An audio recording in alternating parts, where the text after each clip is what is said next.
Is it interesting to you that we haven't seen a picture of Joe Biden today? We don't have a picture of him signing the letter. I mean, this is a huge decision. Also, the letter doesn't say why exactly he's stepping down. Why is he stepping down? He's the current. We've been talking about this for weeks. He's the current president.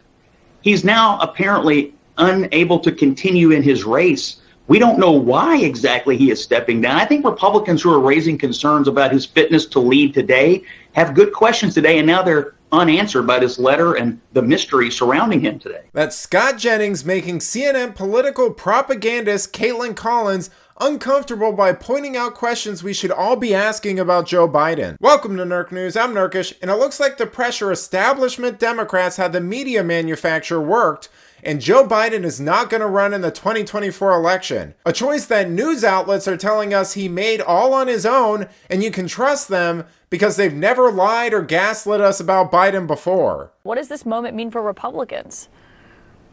Yeah, it's shocking. I mean, if I had known the second coming of the Lord Almighty was going to happen on the East Coast this weekend, I wouldn't have gone to San Diego. I'd have been there with you. But here we are, 3 weeks after the Cheap Fakes, by the way, episode, which the most embarrassing gaslighting that ever happened. I mean, Republicans are going to paint Kamala Harris as Joe Biden. She's been number 2 in the administration that has a mid-30s approval rating that's overseeing this inflation crisis. She was the border czar for the immigration crisis that everybody is mad about. And on top of that, she's been one of the principal ringleaders of the cover-up of Joe Biden's actual condition. So I hear I've been listening for the last couple of hours, a lot of crowing and pumping up of Kamala Harris. But let's not forget, she's not a great politician. She ran for president once, and it was a complete disaster.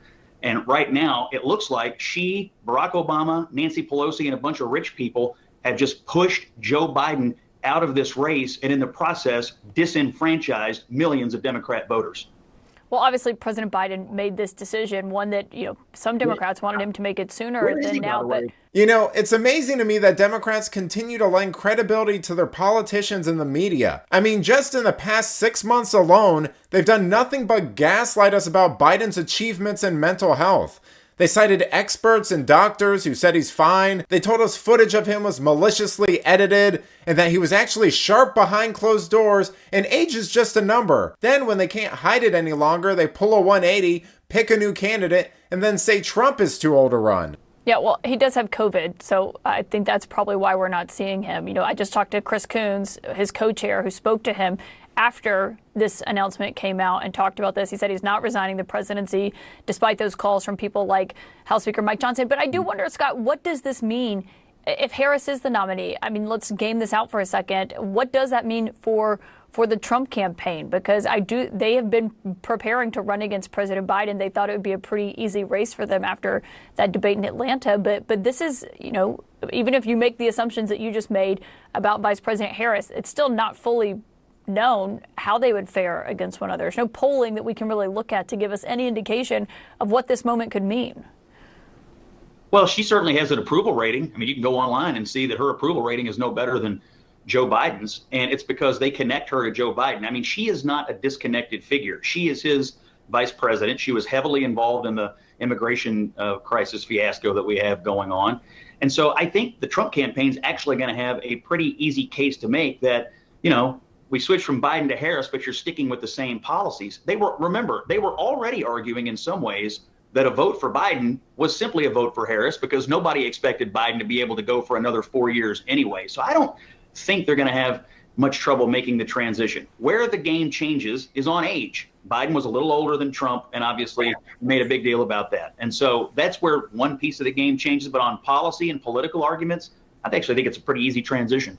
Yeah, Trump is now the oldest nominee that we've ever seen in U.S. presidential history. Scott Jennings. These people are so sleazy and dishonest. Prepare to hear that line for the next 4 months, by the way.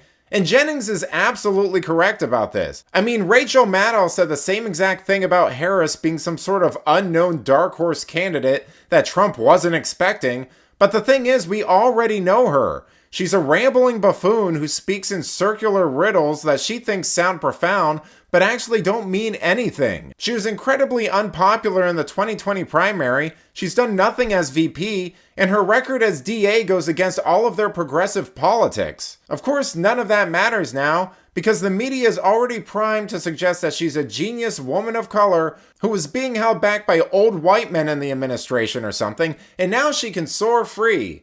And by the way, if you disagree with any of that, you're a bigot. It's just going to be the same playbook they've been using since 2008. But let me know what you think. Will Kamala Harris be a challenge for Trump? Let me know in the comments, and if you enjoyed this video, please give it a like and subscribe to the channel. That stuff really does help us out.